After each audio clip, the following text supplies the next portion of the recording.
What's up, you Dicky Diners? Welcome to the Dicky Dine Show. Hope you're having a good day today. Austin, are you having a good day today? I'm having a splippy day. I'm a little tired. I got a little bit of bangover playing show last night, but yeah, I've got all my steam in me. I've been steaming all night. The show was fun. I was there. It was a good time. It was a good time.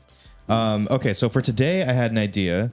This is top 10 favorite songs with guest features. Ooh, that's a good idea. Yeah. I like that. So I know there's a ton of them. Right, yeah. There's a ton. Open the floodgates. Yes. You really didn't put my favorite one? Yeah. It's just going to be a few that I thought of. And so I wanted to go over some with you. And then I'm sure if you think of someone your own while we're talking, then, you know, contribute as well. Like 3 popped in my head instantly. Yeah, because, dude, sometimes, like...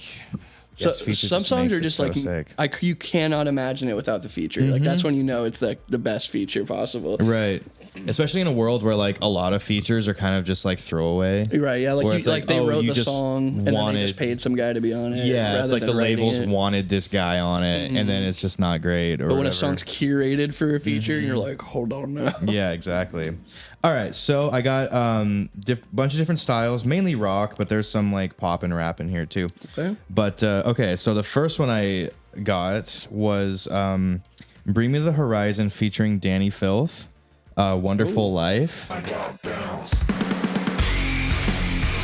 I don't even think I've heard that one. Really? Yeah, it's with Danny Filth on it. Yeah, dude, it was back in 2019, I want to say. It was from their... Oh, wow, yeah. They've had a lot of... They're notorious for some sick features, but I don't think I've heard the Danny Filth one. I'm gonna have to check that out. They did a video of it. Like it'd be great. Yeah, they did a video and everything, and he's just like sitting there like eating cereal, and he's all fucking decked out in his black metal. I'm really surprised I don't know that one. I feel like I'm like a big... I listen to so many, like all of their discog. I'm like, how did I miss that one? That's it's off of the Amo record. I think it's Ammo. But yeah, it's off of that one. Really good song. Check it out. Probably one of my favorite features from Bring Me. It was really good. Check that out. The next one was an older one. It's Deftones featuring Maynard James Keenan. The song is called Passenger. You remember that song? You're not a Deftones guy. I always forget you're not a Deftones guy. I always forget that. I don't know. Damn. Diamond Dog? Yeah.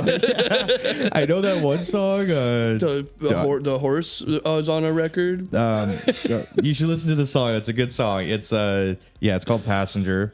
And it has the singer of Tool. I feel like that's one of their bigger songs, I think, isn't it? I feel like that name sounds really familiar. Yeah, I feel like that's one that I've definitely heard, but I'm just like, I don't know the names of their songs. Just definitely check it out. Passenger by Deftones, good song. I feel like he really did a good job with his part. It was like, you could tell it was like he just did such a good job. It wasn't like phoned in. Even if it was, that's even more impressive. As the kids are saying, he understood the assignment. Yeah. He stood on business, as they say. I don't know if that's how that That's my favorite 5-year-old quote. Next one was Post Malone featuring Ozzy Osbourne. Take what you want. That was iconic. Take what you want, go. That one's became a legendary one. I think that was cool because like he's still so big, but especially back then he was so hype and so trendy and so big, and then to just be like, fuck it, the fucking Dark Lord of Metal, dude. Right. Let's just get him on a song. Give him the pass from Ozzy is a crazy right. It was really cool to see that crossover with like the metal world and that was I feel like that was a cool moment too for people that like, because Ozzy's a big name, but not everybody listens to like his music, actively. So I feel like hearing his voice on like a modern thing, people were like, oh shit, like Ozzy still sounds crazy. Yeah. But it was a nice like, oh, I forgot about this. Like how nice this dude's voice sounds. How good of Post Malone to put up and coming artist. The Missy Elliott, Katy Perry thing. Yeah, right. No, that song was great. I did a cover of it years ago because I liked it a lot. It's a really cool song.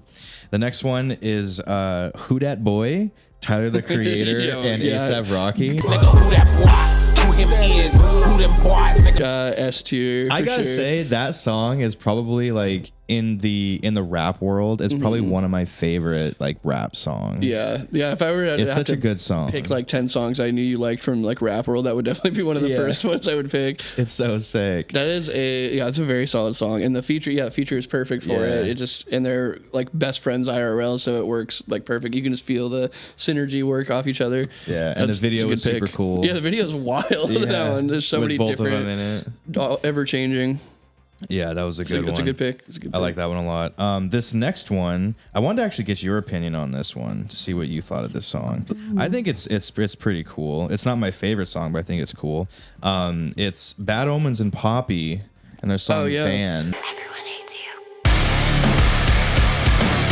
That song fucks. V-A-N. I feel a little bad for Noah because it's definitely just like Poppy on the whole song, and then he comes in at the end. But that was cool because I feel like Poppy had like a big wave, and then when she lost the band and it was just her, she definitely like fell off in like that popularity and being able to even do those types of instrumentals, you know, it became way more beats.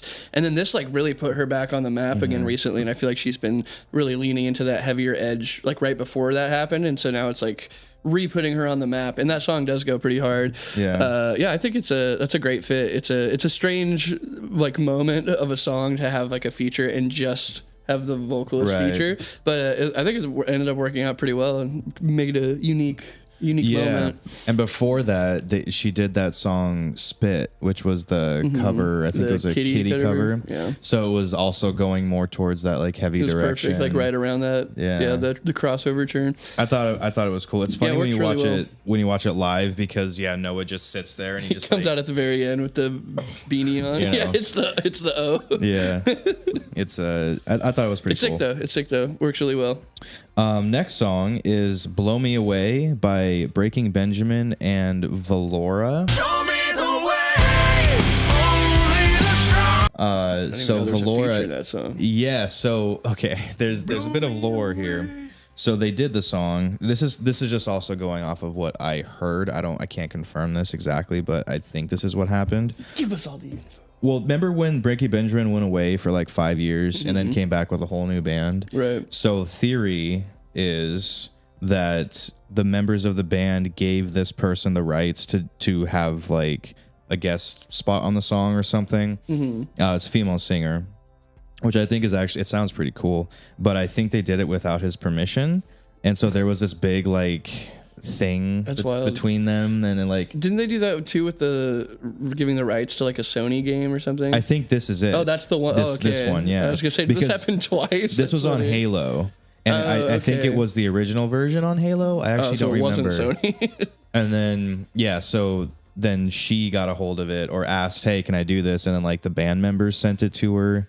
But Ben like didn't know about it, or he didn't approve of it or something, and he's like the songwriter. Yeah, pretty bold to not get the guy who's the band's named after. Yeah, right. To get his sign off on it. But I think the song's cool. I think that she did a pretty good job on the cover. It probably would have been fine too had he just gotten to like intel on it. Yeah, it who just knows? Wasn't released secretly, maybe. Yeah, and I could be totally wrong. That's just like going off of like 8-10-year-old memory. Yeah, reading stuff online. Who knows? Yeah, that song fucks though. But it's a good song, yeah. Next one is 1,000 Rounds, Ghost Main and Puya. Ooh, yeah. I put up and busted a beat. Rip another one up in the You remember that song? Oh yeah. That's the song, bro. That's the one. That is the best thing that either of those two have made coming together. Oh, it was so good. It goes so hard. Ghost Main's feature on that is like when he comes in with his verse initially, it's like the hardest verse he's done. It's so good. That song is so good. Right. It's like the perfect marriage of like talent in one song where it just clicks. And they have such different like styles and flows, and to find a track that actually suits them both that well was like, man, what a pleasing thing to listen to. Yeah, that's a great pick. Yeah, that song I backed that a lot. Very, very sick. I remember listening to a lot in like 2017. The flows in that one are just so like pleasing to say. Like that's one of the ones you could read and just like you just have like a natural flow as you read it because it just feels phonetically so nice. It just fits. The next song I have is an older one. It's Broken by Seether and Amy Lee. 'Cause I'm broken. Oh. And I'm broken. Yeah. Whoa. Deep cut. It's been a long.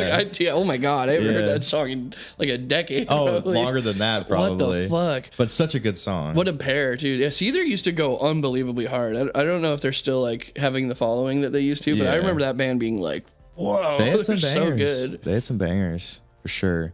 That one always stuck out to me as just being like such a good song. It's a good combo. The next one, which I don't know if many people, I'm sure a lot of people do know about this, but I didn't know about this when I first listened to this record a lot, and then I found out, and I was like, oh, sick, that's cool. Whitechapel and Chino Marino from Deftones on Reprogrammed to Hate. That song is so sick. When he comes Chino's in, he's vocals are like, gnarly. It's those disgusting highs that just sound like they're like the weirdest thing like to replicate. He has such a distinct high scream. Yeah, and it fits so cool on a Whitechapel song. Oh, it sounds it's so like, sick. Whoa, hearing Chino on like something heavy was really sick. And I didn't realize it beforehand, but I listened to it recently, and I think during the build-up where it kind of like drops out and it's kind of quiet, and they have this build-up section before he like starts screaming.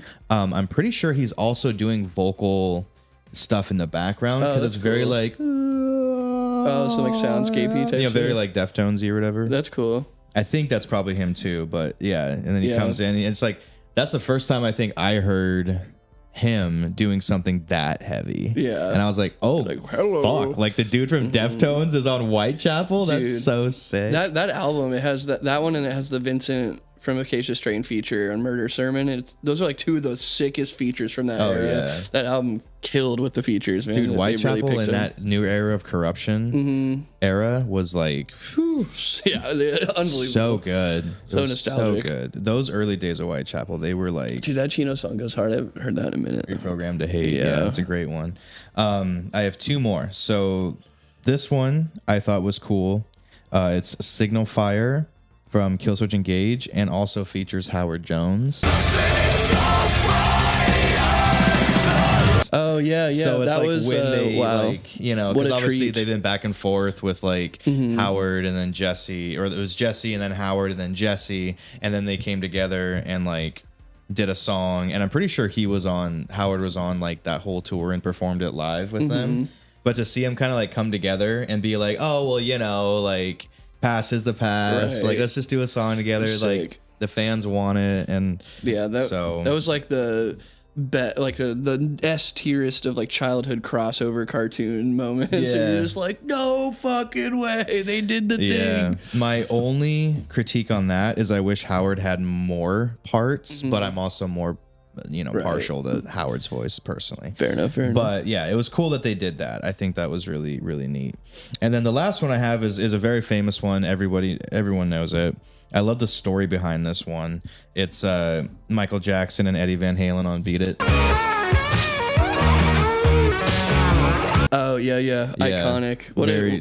Dude, the first time you hear that story, you're like, what? What are you fucking talking about? Yeah, it was funny. For those of you who may not know, when Eddie Van Halen got hit up to track that song for Michael Jackson, I remember I either read it in a magazine, he was quoted in a magazine, or it was like a video I saw. This was like 20 years ago that I saw this, but he said he was like, yeah, so I got hit up by some black kid, and he was just like, do you want to record a solo on my song? And he had no clue who Michael Jackson was, right? And he was just like off tour, he was chilling, he wasn't doing anything, so he listened to the song, and he actually rearranged the song. Oh, interesting. So he didn't just record the solo and do like the guitar. He actually like moved shit around. Wow. At least that's what I've heard. And so he did the solo and did all this stuff for it and sent it off, just being like, "Oh, that was fun. Now I'm gonna go crack a beer and enjoy the rest of my day." And his fucking label was like, "You did what?" Yeah, and he did it for free. Right? He didn't charge. His label was so mad, probably. Yeah. He didn't charge him anything. He was just like, "Oh, some no-name kid wants me. Okay, sure, whatever. Like, I have nothing else to do." To this day, his label was like, "Dude, right? Yeah." And his label was like, "Are you fucking serious, dude?" And he was like, "What? Like, what, dude?" Which I love, because that's such the attitude to have. Right? Like, fuck all that label fucking bullshit. Like, oh, you like the song? You want to do a solo on it? Fucking do a solo on it and send it off. I'm a musician. I wanted to make music, so I did like, it. Fuck that shit. I love it. That story is just so like, it's so everything I love about music of just like, does that sound fun? Yeah, let's do it. Right, I'll do it for free. It doesn't even know who it is or what it's attached to. Just like, yeah, I could vibe with this. Like, I'm just gonna work on it. I'm feeling artistic right now. Now, maybe if he knew who he was, maybe he would have been more like, well, let's work something out. But I don't know. Maybe if he knew who it was, it would have put like a weird pressure on him, and we would have got a different product. Even maybe just like, oh, I gotta make this cool, rather than just like, fucking, that sounds cool. Yeah, right. Yeah, and then he said the Michael's input was, I just like when you do the fast high notes, just do those. It's just like that was his input, was just like, I like when you do that really fast high stuff. And it's like, and it, it's just like, of course, do it like, do like blah, blah, blah, blah, blah. Do that, do more of that. It was doo-doo feces all over the walls. But no, I love that story of just like, oh, okay, some kid wants me to do a song, here it is. That's cool. Iconic. Did you think of any off the top of your head? That oh, dude, King for a Day, Pierce the Veil, Sleeping with Sirens. That's a good one. That's a good one. It's the whole song too. They're back and forth. It's iconic. The My Karenica at the end of Data Remembers. Oh yeah. The everyone's out to get me. Yeah. That was iconic. That's like, I always, beautiful crossover. What's another one? Oh, fucking Volumes and Puya. Oh, that song. Yeah. It's like, who else could do this track? Right. That was dude. Could not imagine another artist on what that track. What song was that they did? It's called not Erase. What is that one called? Everybody know. I don't remember the name. I remember. I remember the song. In Your Mind or On Your Mind. Oh, okay. On Her Mind. On Your Mind. I think it's On Your Mind. Yeah, the chorus. Mm-hmm. Yeah. Mm-hmm. Yeah, that was a sick song. That song is really cool. I haven't listened to that in a minute. I'm gonna go back and jam that one again. Right. Yeah, there's a song. August Burns Red did a song with Will Ramos. Oh, interesting. I don't remember the name of the song, but it's like an 8-minute song. Jesus. And like, when Will comes in, because like August Burns Red, like the dude can scream or whatever, but he has a very distinctive like a couple sounds, and it's more like mid range, like and then it's like it hits this part in the song where it's just like just goes in fucking like crazy heavy shit, and you're like, oh fuck, dude, like it's funny. It's like when you got on stage to guest feature for that band last night, and it's just a drastic like, oh fuck, total shift. That is a massively different voice. A child fell in the bear pit. Yeah, the bear is out now. No, that's a pretty cool one too. There's so many good songs with guest features, but these are just a few that I came up with, and thought I'd share. Check them out. Definitely check them out. Good picks, if you like any of these bands that we mentioned. I don't know which one would be my favorite out of this list. It's so hard to say because they're all so different. Like whatever mood you're in, you might listen to this one list. or the Honestly, other. probably the Puya Ghostbane one. I think. Yeah. Just because it came together to make like such a good song. That's a good, a timeless track. Rounds, timeless track, and they both get to like equally flex, which is nice. It's not just like one person showing off or something. It's a cool balance. I really like, because you said King for a Day. I really like that they did that as a complete collaboration. Yeah, it wasn't just like, Pierce the Veil song, and then in the bridge you have Kellen Quinn or something. But they did the whole thing together, like you said, and then they even did the video together. Yep. So it was perfect. like they were. I mean, I don't know if they were promoting a tour or something, maybe to like spice it up.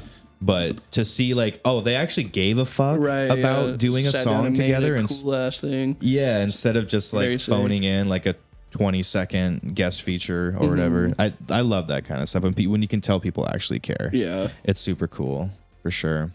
But yeah, there's some songs that have some sick guest features. Let us know in the comments down below what songs that have guest features that are your favorite. I'm sure we've missed hundreds of them. There's so many. But yeah, let us know in the comments if you want to see us do another one of these. We can. Maybe next time Austin can bring them, or we could just both bring them. I don't know. But yeah, thank you so much for watching, and we'll see you in the next video. Make sure to check your pantries tonight.